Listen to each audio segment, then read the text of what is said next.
Welcome back to the football rig. Guys, welcome back to the channel. Hit the like button, subscribe to the channel if you're new, leave a comment if you're watching on a replay. It helps the channel a lot. So guys, I will try to keep posting in a weekly basis. That also all depends on my lifestyle and work and all that schedule. If I can actually make it every week, I will do that. If not, that's also fine. We have a lot to talk about, and today I'm being very positive. Even though the Chelsea won a trophy, but I'm gonna be very, very positive. And that's the first actually topic I want to talk about, which is Chelsea versus PSG and what happened in the final World Cup.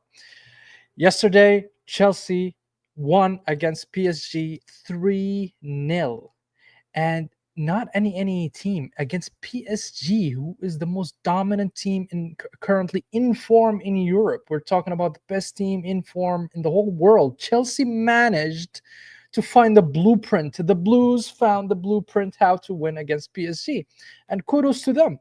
Honestly speaking, kudos to them. I watched the game, and I'll give you my thoughts and my tactical breakdown of the game.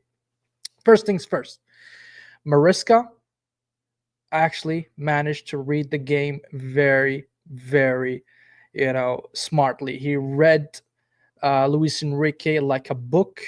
He managed to counter the PSG formation and plans.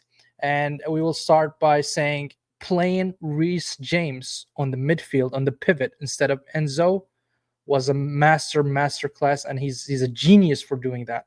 You know, Enzo is good. I'm not saying Enzo Fernandez is bad, but Reece James can cover more ground.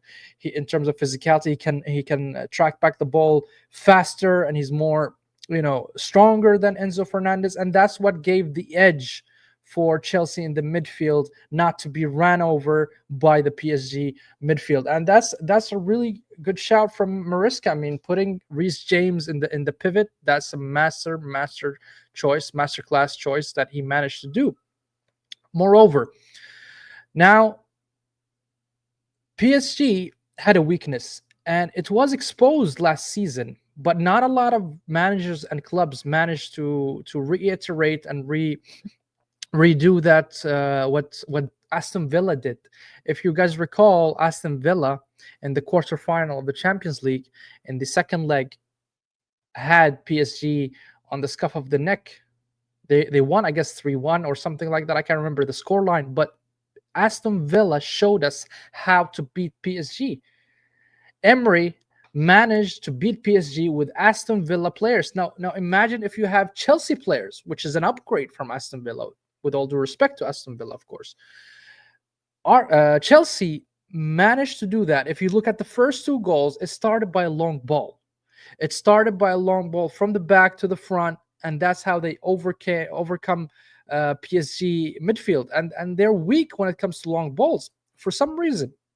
And the first two goals demonstrated that. The third goal was not a long ball, but still, they managed to score two goals out of long balls. And that's the recipe. And that's where PSG is the weakest, is playing long balls. PSG is very, very weak on anticipating long balls. For some reason, I don't know why. I think Luis Enrique knows about it. I think he's going to work on it and resolve that issue that Chelsea has. But Mariska, I had Chelsea. I'll be honest. I hate Chelsea, but you have to give them credit when it's due, and Chelsea earned it.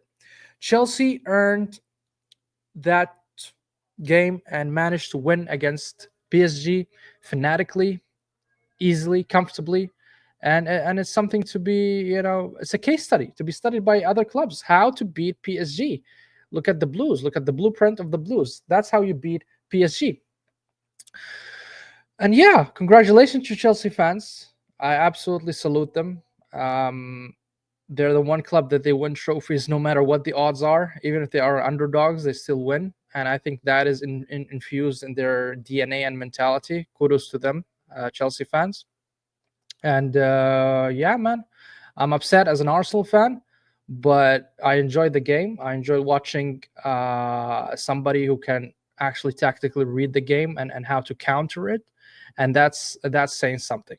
That's saying something, guys. Really, it says a lot. Says a lot about Mariska.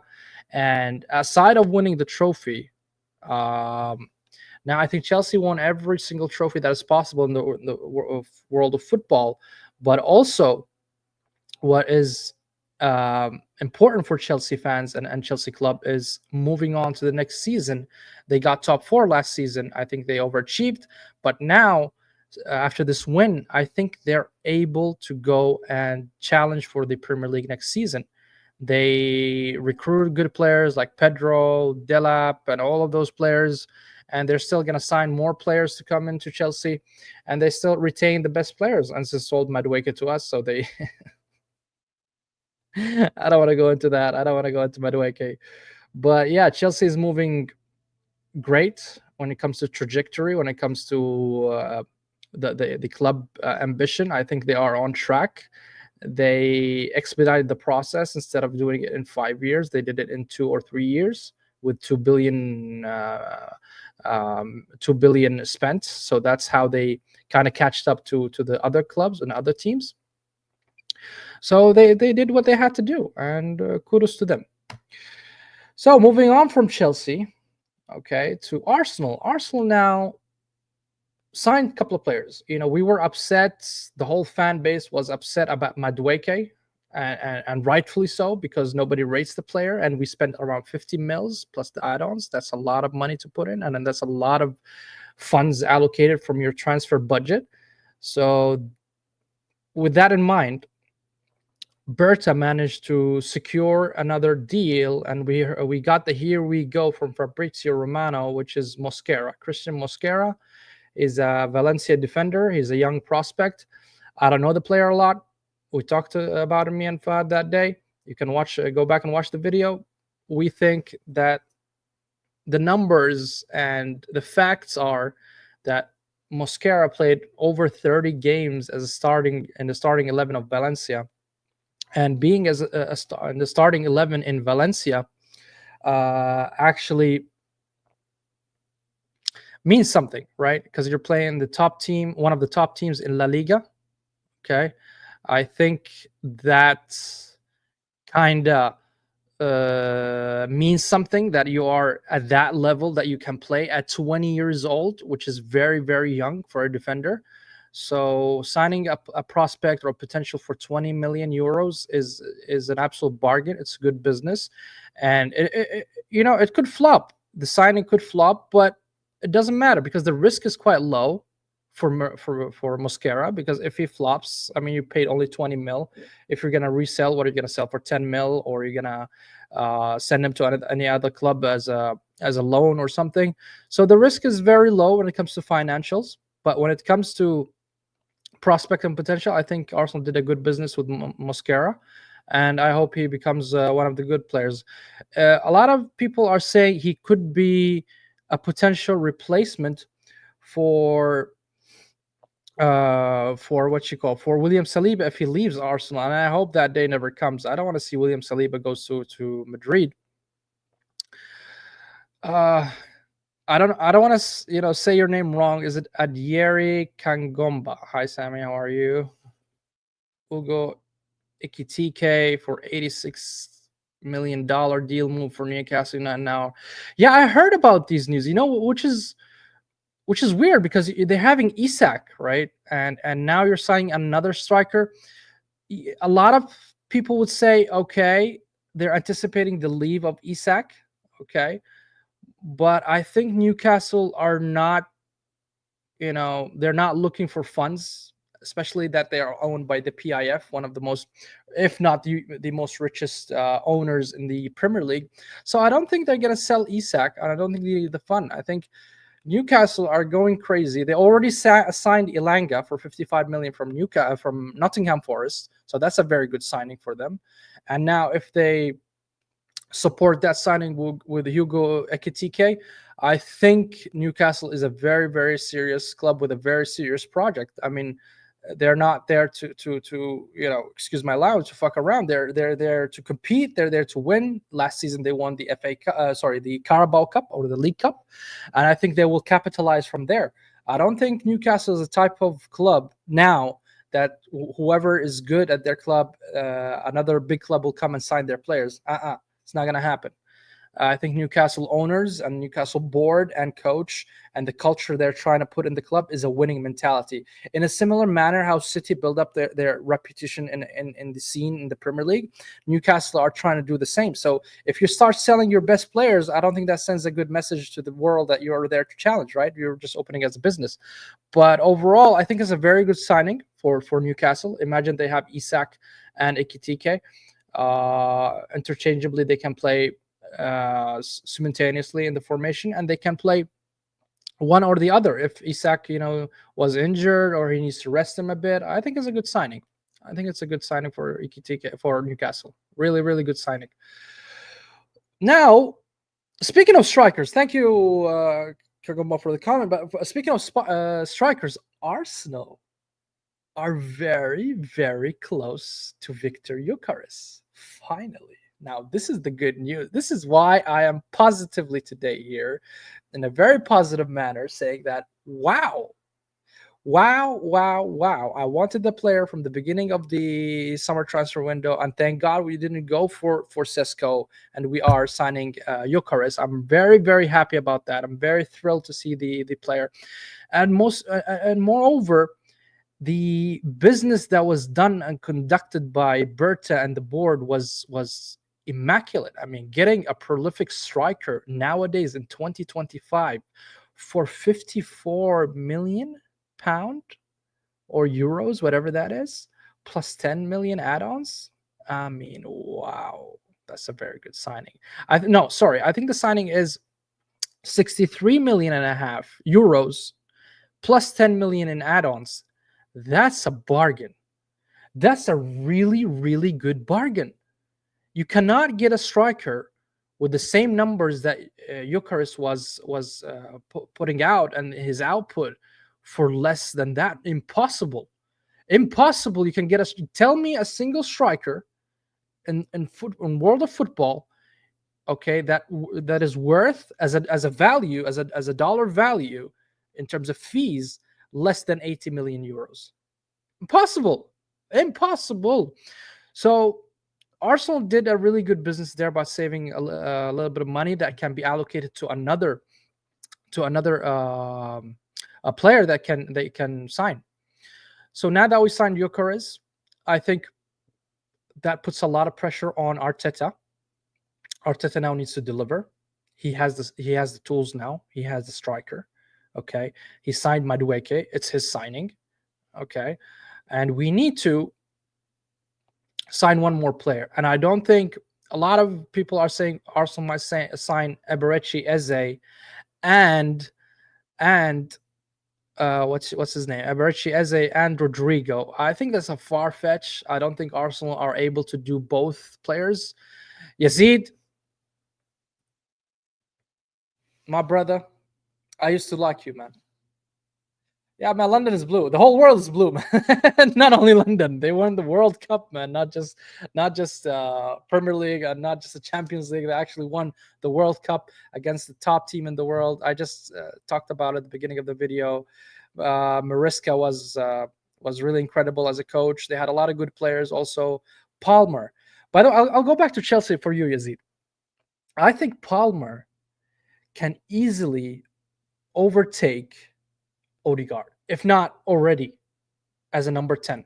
I think Palmer, in terms of skills and potential that he has as a footballer, I think he's better than Odegaard. And I don't think a lot of Arsenal fans will admit it, rightfully so, because Odegaard gave some good seasons. But Palmer, in his bad season, he's putting 20 plus GA. That's a bad season. Odegaard, he didn't even reach two digits, man. What the fuck was that? Maybe not. Look, man, I'm an Arsenal fan and I love my football club, but I think Palmer, from what I've seen, yeah, he had moments in the season, but the season before that, and showing us what he's made of in this tournament, I think Palmer can easily take over Odegaard, man.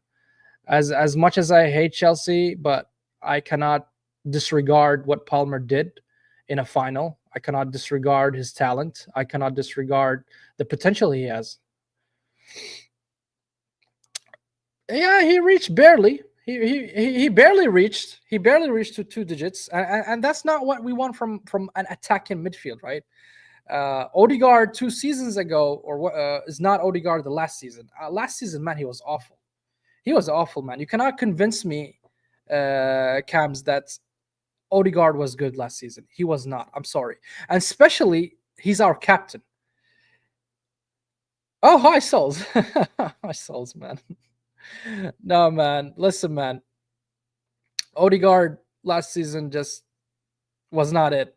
Was not it. And I think Palmer can easily overtake him, man. And I genuinely believe that, Souls. I really do. I'm not doing it for any clicks or anything like that. I genuinely believe Palmer is very, very good.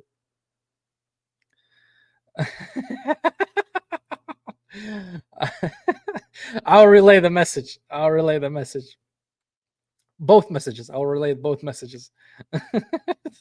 Souls. Souls, you flop Souls. Uh, you want to join, Souls? Should I send you a link? Tell me in the comments. Until Souls answers, while he's swearing at everybody there. So back to Goykeres, man. I'm so happy about Goykeres. I think the deal will be sealed in the next 24 or 48 hours. Not, Goykeres did a lot from his side. He did a lot. He took a pay cut, 2 million. He went against his board and club, saying that I'm not coming back to training, no matter what you guys do. You want to go to legal actions, do it. I don't give a shit, right? And we heard that he dumped his girlfriend as well. He dumped his girlfriend for Arsenal. What the fuck was that, man? To dump your girlfriend for a club, man? Wow. The Arteta magic, and that's what happened with the Goykeres, man. The commitment from this player is very high. The commitment from the player is very, very high, and I think that's a main factor and reason why he will thrive in Arsenal front line. And I hope he does. I really hope he thrives in Arsenal, because we've been looking for a number 9 for quite some time. Since Aubameyang, Lacazette. Even before that, for me, the last striker that really was in Arsenal was Van Persie. That was back in 2012, man. So imagine 8 plus 5. That's like 13 years without a striker, man. That's a lot. That's a lot. That's a lot to take as an Arsenal fan. But guys, please hit the like button, subscribe to the channel if you're new, and tell me what you guys think in the comments, so we can talk about more topics rather than the topics that we have in hand. And the last topic that I have is Nwaneri. Ethan Nwaneri is gonna sign. He's gonna renew his contract with Arsenal. And I had my reservations when it comes to Nwaneri, and the reason being is because we signed Madueke. Signing Madueke kind of reduces the minutes that Nwaneri could have next season, in my opinion, right? But when it comes to Nwaneri, I think Arteta is gonna depend on him on the number 10 role, right? And that's if we don't sign Eze for Rodrigo. I don't know who we're going to sign, but most likely it's going to be Eze. But for Nwaneri, I think he's going to be Arteta is going to depend on him on the attacking midfield more than the winger now, since we have now Saka, of course, our right wing, and then on the bench we're going to have Madueke.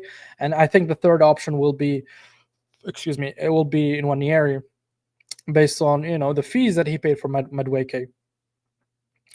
But when it comes to the left side, Arsenal are going to have only one signing, in my opinion, left this summer. And I think based on the social media and the mainstream media where people are reporting, I think we're going to sign Eberechi Eze. I think Arsenal are willing to put the 67 million release clause in installments. Financially, I think it's more feasible than Rodrigo. And also he's Premier League proven, and he loves the club. He ticks a lot of boxes. Eze ticks a lot of boxes from I think Arteta's perspective, also the board perspective. I think he ticks a lot of boxes, and that's why we're gonna go for Eze. Going for both, I doubt it, but there is a scenario that might happen, and the Arsenal could go for Rodrigo. Is if the outgoing happens so fast and we sell Trossard, which has been reported that Bayern Munich is interested in him, and also Martinelli. If we offload those two, I think then we're gonna go for Rodrigo. If we offload Trossard and Martinelli, but if both are gonna stay, I think the only players that are gonna come through Arsenal's doors is only Eberici Eze. So tell me, guys, what do you guys think? Leave a comment, subscribe, and yeah, hit the like button, guys. It helps me, it helps the channel to grow. We want to reach the 300 subs. I'm quite new to the YouTube scenes, but when it comes to all the support, I need all the support I need from you guys, and that's why I love doing this, is because I love interacting with the fans. I love to interact with the people. It is why I started this channel, is because I love the back and forth banter. I love the the footballing talks. It reminds me of back in the days when we were in school. If your club loses and you go to school, you're just gonna that you're gonna get hammered. You know what I mean? You suck, your football club sucks, and all that shit, man. But yeah, it is what it is. But so far, back to the topic, guys. Arsenal are moving okay-ish, except for the Madueke signing. Makes no sense to me. But overall, I think we're going well. But if we don't sign Rodrigo and Eberici Eze, then I would have a lot of question marks on the board on why the hell did we pay 50 mil for Madueke. No reason whatsoever that puts you in a spot to buy Madueke. 50 mil. 50 fucking million. Wow. 50 million. 50 million, man. 50 million is a lot. 50 million is a lot, guys. It's a lot. Oh my god. Oh my god. Oh my god. And on that note, guys, I appreciate your time. That's all for me today. Keep tuned. Next Wednesday, we're gonna have a Top Bin Yahi. It's a new show between me and Zir Talks. Stay tuned and tune in to that show. It's an excellent show between me and Zir Talks. Zir Talks is one of the top YouTubers in YouTube. Also, he happens to be my countryman, my fellow countryman. And yeah, and on that note, guys, I want to say take care and enjoy your rest of your evening. Love you all. Ciao.